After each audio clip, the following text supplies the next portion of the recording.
continues, not just for days, but for weeks, months, years. You cannot get rid of it. And the other continual feeling is the constant cold. Terrible cold. Sometimes I felt as if my blood circulation was slowing down. I was personally amazed at the power of endurance, because by all accounts, I should have become seriously ill and died a long time ago.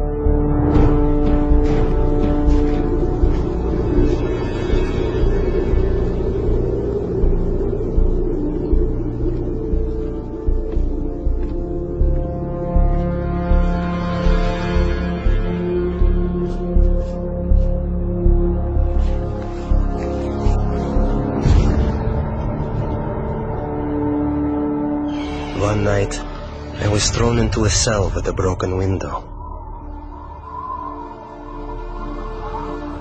The KGB was determined to do an experiment and freeze me. Later they would say he broke the window in his cell and died of cold. I felt despair. I thought to myself, has God really left me? Am I really forgotten and neglected? Have my years of suffering been in vain?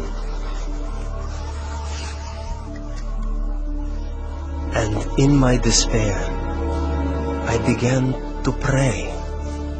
I usually pray silently, but this time I started to appeal to God out loud. God, have you left me?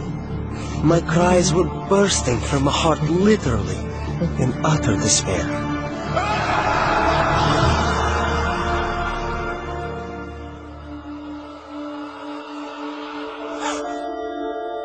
One night I had a dream. In my dream, I was told to pray for Alexander. I had no idea who Alexander was. But I told my church, and we began to pray for him.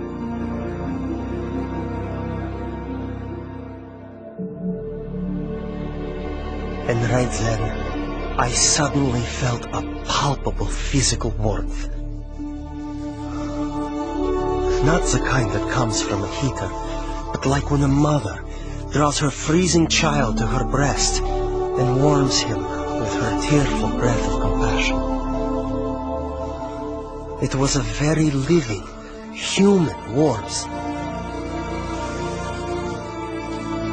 It penetrates you as if piercing you to the heart. And inside your heart, a spring opens up, out of which flows peace. A wonderful, magnificent, soothing peace.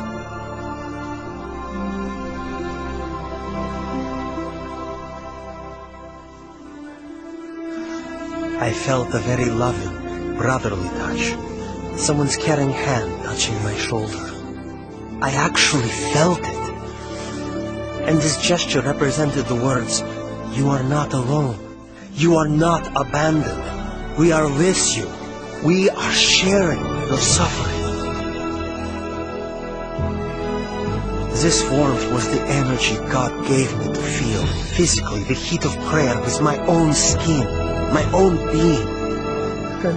As if the prayers converted the energy of love into the energy of warmth.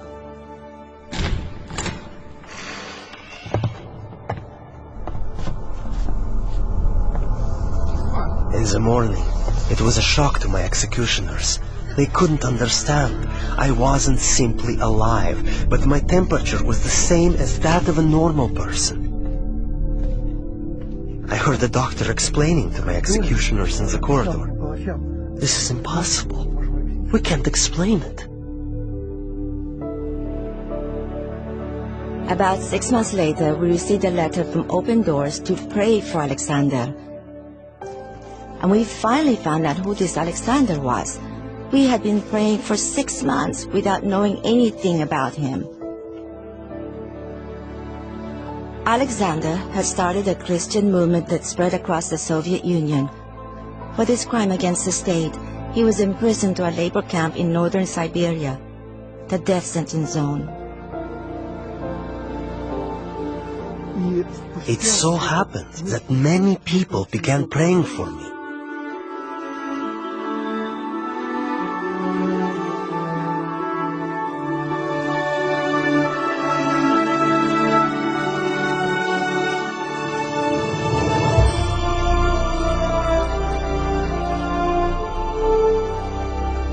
And that was exactly when they released me.